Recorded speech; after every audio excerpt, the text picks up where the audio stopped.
Olá, boa tarde. Espero que você esteja bem. O desejo do nosso coração é que a maravilhosa graça de Jesus Cristo alcance, cubra, envolva a sua vida, trazendo toda sorte de ricas bênçãos espirituais e materiais. E nós estávamos conversando sobre o que iríamos conversar hoje. Conta para eles qual é a nossa ideia hoje, Renato. Hoje, pensando, na importância de tratar esse tema pra gente, até porque todos nós, compartilhamos disso, nós vamos falar sobre família. O que é verdadeiramente, ser uma família segundo a Bíblia? Quais são os desafios que a gente enfrenta também por estar inserido na família? E dentro da família, nós temos pais, mães, filhos, os familiares também. E quais papéis cada um desempenham dentro da família. Acho que é muito importante a gente entender isso para a gente chegar ao senso do que Deus espera da gente quanto família. Lembrando que na nossa igreja, nas igrejas, nós somos compostos de famílias. E quem trabalha na igreja e desfruta ali de tudo que a igreja oferece, e além de desfrutar do que a igreja oferece, também colabora para que a igreja funcione, são as famílias. Então é muito importante trabalhar isso. Eu creio que isso seja ponto passivo, senso comum. A família é primordial. Nós podemos discutir sobre valores, forma, mas ninguém abre mão de família. Exatamente. Eu acho que até justamente por isso que o senhor falou, como o senhor disse essa frase, a família é primordial. Talvez seja justamente por isso que existe um ataque tão grande das forças do mal na família em si. Acho que não teria uma forma melhor de abalar a igreja do que abalando as estruturas familiares, né? Não só da igreja, a sociedade como um todo. Porque se você quer destruir uma sociedade, destrua a família. Exatamente. Destrua a família, você consegue destruir a sociedade. E eu penso que esse assunto ele é tão relevante, tão atual, tão intenso, que nós temos tantos e tantos embates, ou seja, discussões e opiniões diferentes com respeito à família. Exatamente. Esses são os desafios que a família enfrenta hoje, que são os vários pontos de vista e argumentos e opiniões que as pessoas têm a respeito da família. Exatamente.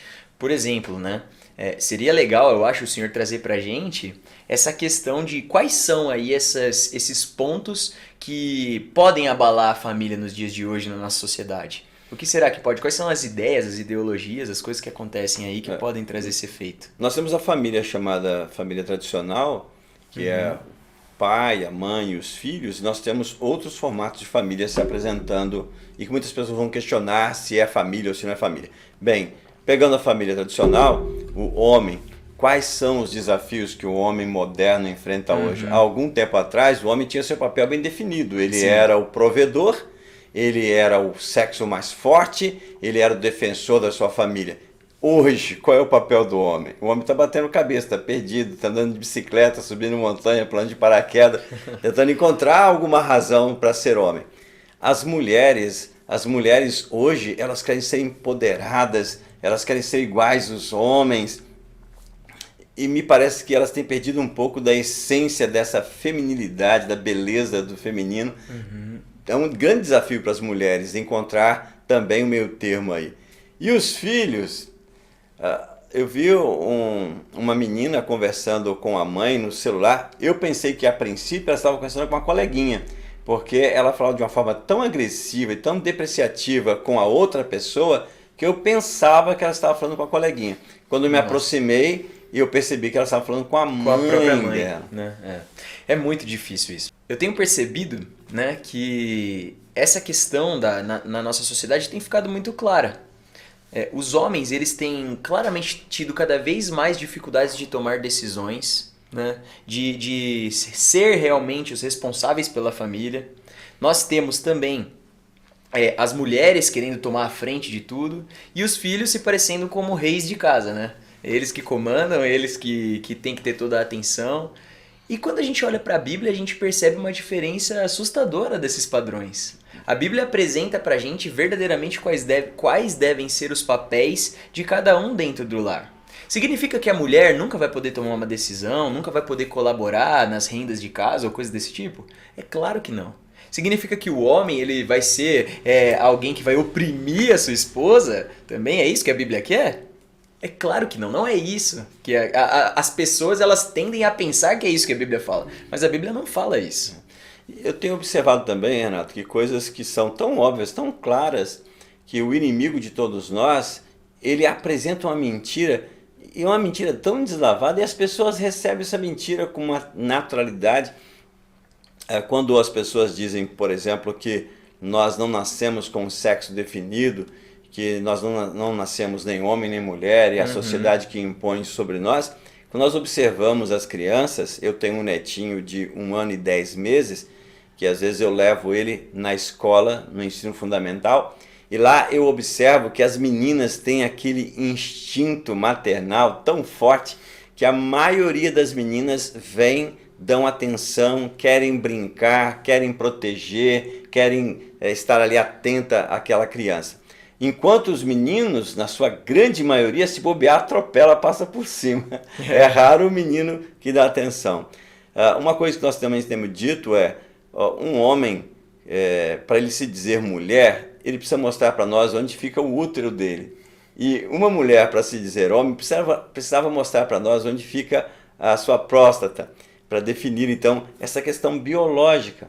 E além disso, tem toda a peculiaridade também da própria criação de Deus. Sim. O papel para o qual o homem foi criado, o papel para o qual a mulher foi criada. Sim.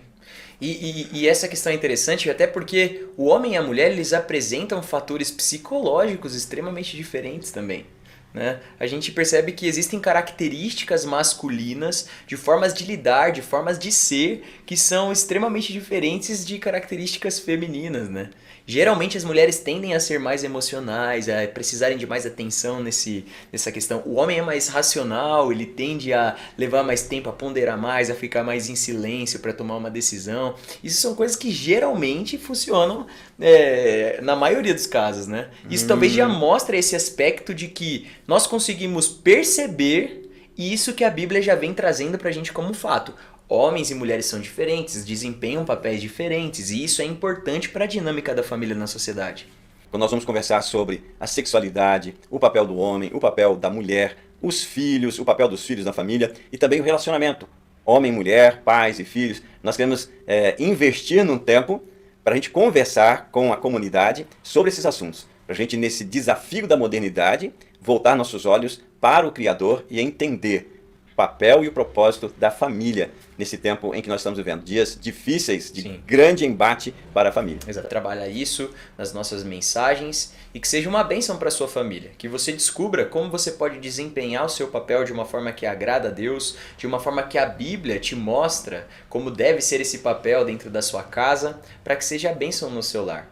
Nós sabemos que o caminho melhor para nós, para as nossas famílias, para aqueles que a gente ama, é caminhar o caminho que Deus traçou para a gente desde o começo. E o caminho que Deus traçou para a gente está nas Escrituras. Lá a gente encontra princípios que vão nos ensinar a como ser um homem verdadeiro. Um homem com o propósito que Deus criou.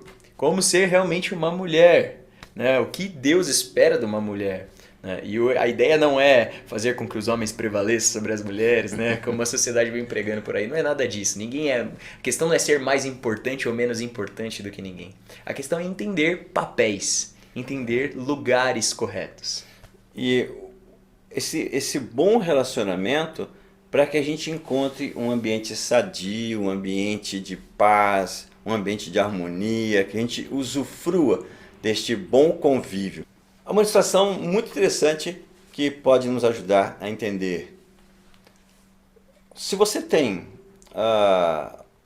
um objeto na sua casa e tem um manual desse objeto, se o manual não é claro, onde você pode obter informação para poder esclarecer as informações que estão naquele manual? Eu penso que a melhor forma é entrar em contato com o fabricante para que você seja esclarecido sobre aqueles pontos que você não está entendendo. Sim. Então, se nós queremos ter informações seguras sobre a família, a gente precisa conversar com o fabricante. Exatamente. E eu penso que o fabricante da família, o criador que inventou a família, só pode ser alguém genial. que é Deus. Sim. Então a melhor forma de nós entendermos é perguntando para Ele. E perguntando para Ele nós vamos ter informações fantásticas. Puxando essa ilustração, quando por outro lado você pega e não lê o manual, não consulta o fabricante e você tenta por conta própria, fica dando cabeçada para acertar, a chance de você quebrar aquilo lá é muito grande também. Muito grande. E é por isso que muitas vezes a gente vê famílias por aí totalmente destruídas, né? É cada um querendo seguir a própria ideia do que é certo e errado. É cada um correndo atrás da felicidade por si só a todo custo, sem pensar na felicidade do outro. E aí, tudo isso gera numa coisa só, que é o fracasso da família. Que são coisas que a gente tem visto cada vez mais na nossa sociedade. Famílias mosaicas, o excesso de divórcios. É natural o divórcio hoje. Parece que o povo já se casa falando assim, daqui a pouco eu me separo. Né? Se não der certo... Se não der certo, eu termino. Né? E filhos, cada dia mais com problemas psicológicos, sem entender direito qual que é o seu papel. Não vê uma referência de homem no pai, não vê uma referência de mulher na mãe. Né? Então tudo isso vão trazendo prejuízos que precisam ser trabalhados. E não tem um lugar melhor para trabalhar isso do que na igreja. Né? A igreja, nós estamos ali justamente para te ajudar a você entender essas questões. Que Deus abençoe demais a sua vida, que Deus inunde a sua casa, o seu coração e que você venha ser um instrumento nas mãos dele, usado cada vez mais e mais. Que Deus te abençoe e que o Espírito Santo te toque. Fique com Deus.